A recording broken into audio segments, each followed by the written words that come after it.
Baik, Assalamualaikum warahmatullahi wabarakatuh. Rekan-rekan sekalian, teori memang tidak ada yang berlaku selama-lamanya. Setiap ada teori baru akan selalu diuji oleh teori-teori yang baru.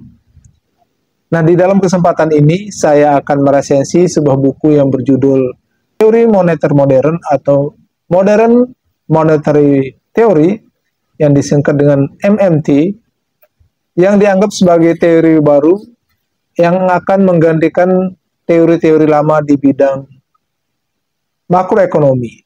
Teori moneter modern ini muncul sebagai respon terhadap keterbatasan dari teori-teori ekonomi yang mencoba menentang teori-teori yang lama, yang berusaha menempatkan dirinya sebagai arus utama atau teori mainstream di dalam menjelaskan dinamika kebijakan fiskal maupun kebijakan moneter di negara-negara dengan kedaulatan mata uang. Nah, dalam hal ini buku ditulis oleh Dix H. Innes yang mengembangkan pendekatan di dalam konteks Eropa. Studi-studi yang dilakukan oleh penulis dilakukan khusus di wilayah Eropa yang menghadapi tantangan struktural di dalam kebijakan fiskal dan moneter.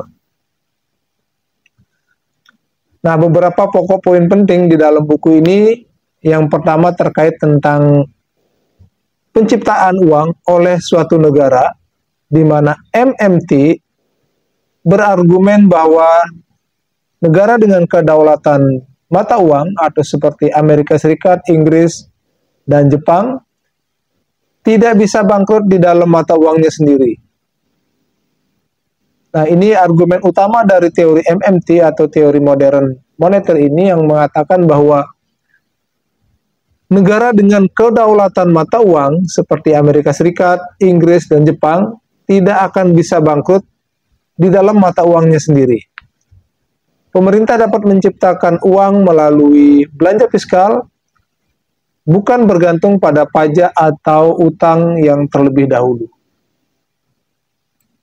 Nah, di sini saya kutip pernyataan dari Dix yang menulis buku ini yang menyatakan bahwa spending comes first, taxation comes later.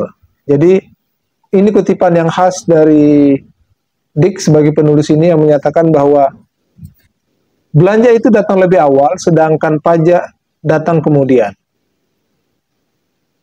Nah, selain itu, di dalam buku ini membahas tentang peran dari bank sentral dan sistem perbankan di dalam suatu negara. Nah, dia mengatakan bahwa bank sentral bukan hanya pengendali inflasi, tetapi bank sentral itu juga sebagai fasilitator likuiditas bagi sistem perbankan dan pemerintah.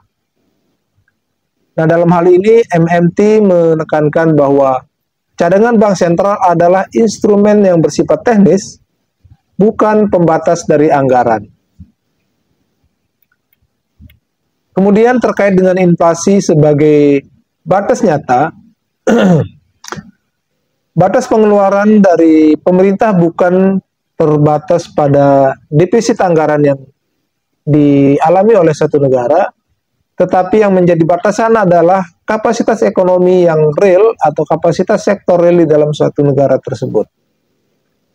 Nah, selama masih ada pengangguran dan kapasitas yang idle, pemerintah itu dapat meningkatkan belanja tanpa memicu inflasi.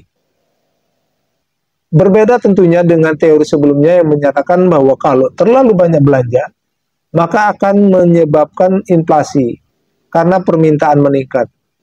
Itu teori dasarnya. Jika terjadi kenaikan permintaan, maka akan terjadi kenaikan harga.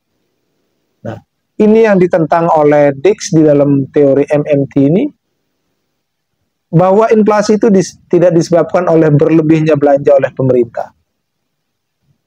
Nah, berikutnya, apa fungsi pajak menurut pandangan MMT ini? Dalam hal ini, pajak itu bukan sebagai sumber utama pembiayaan negara. Pajak itu hanya berfungsi untuk mengendalikan inflasi, mendistribusikan kekayaan, dan menciptakan permintaan terhadap mata uang nasional. Nah, ini memang menjadi banyak perdebatan bahwa bagi negara-negara maju yang umumnya mengandalkan belanja mereka atau pendapatan mereka itu dari pajak.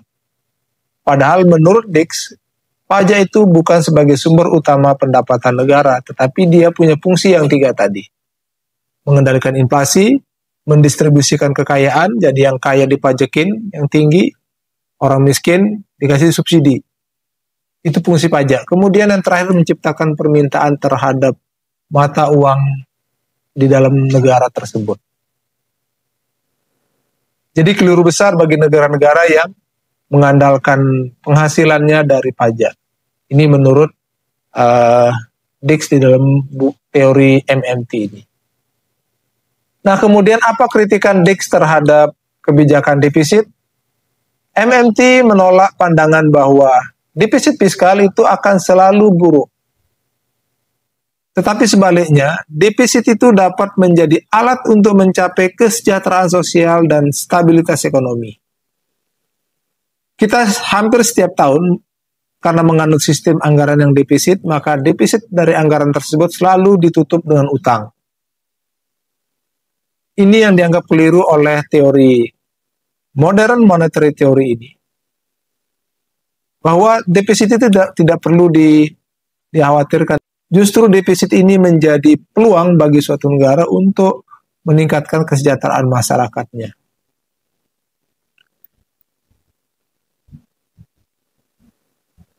Nah, selama defisit itu dikelola dengan mempertimbangkan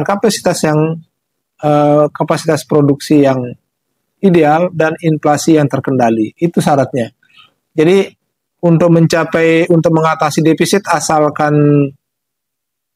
produksi bisa dikelola dan inflasi bisa diatur, maka tidak akan menjadi masalah seberapa besar pun defisit yang dialami oleh suatu negara.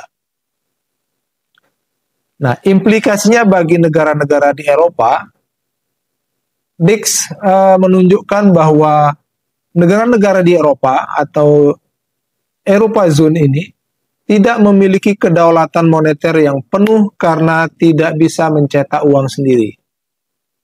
Nah, yang kita tahu, Eropa itu punya satu mata uang sendiri yang berlaku di kawasan Eropa, yaitu euro. Nah, setiap negara menurut Dix tidak punya kedaulatan untuk mencetak euro. Karena itu harus menjadi kesepakatan bersama setiap negara kalau mau mencetak uang. Ini yang menjadi kendala besar bagi Dix melihat bahwa Eropa itu, negara-negara di Eropa tidak punya kedaulatan di dalam mencetak uang sendiri. Nah, dia bandingkan dengan Amerika, kemudian Jepang, Spanyol, dia pun punya kedaulatan di dalam mencetak uang sendiri untuk memenuhi kebutuhan belanja sendiri. Nah, lalu apa relevansi secara akademis dan relevansinya terhadap kebijakan dari teori ini? Teori MMT ini menawarkan paradigma baru di dalam memahami hubungan antara negara, uang, dan masyarakat.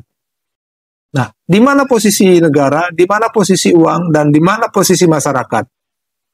Dix memetakan tiga bagian ini di dalam pemikirannya terkait dengan teori MMT ini. Ia menentang dogma dari ekonomi neoklasik dan membuka ruang bagi kebijakan yang lebih proaktif di dalam mengatasi masalah pengangguran. Nah, krisis iklim dan ketimpangan sosial merupakan masalah-masalah yang harus dibahas bersama. Ia menentang dogma ekonomi neoklasik dan Dix membuka ruang bagi kebijakan yang lebih proaktif di dalam mengatasi masalah-masalah pengangguran, krisis iklim, dan ketimpangan sosial yang terjadi di dalam suatu negara. Nah, demikian isi singkat dari teori MMT yang ditawarkan oleh Dix H. ini di dalam bukunya Modern Monetary Theory yang mencoba menentang teori-teori yang sudah lama berlaku, yang mencoba memposisikan dirinya sebagai mainstream atau arus utama di dalam mengatasi masalah-masalah inflasi, kesenjangan sosial, dan masalah-masalah makroekonomi lainnya. Semoga resensi ini bermanfaat. Terima kasih atas perhatiannya. Wassalamualaikum warahmatullahi wabarakatuh.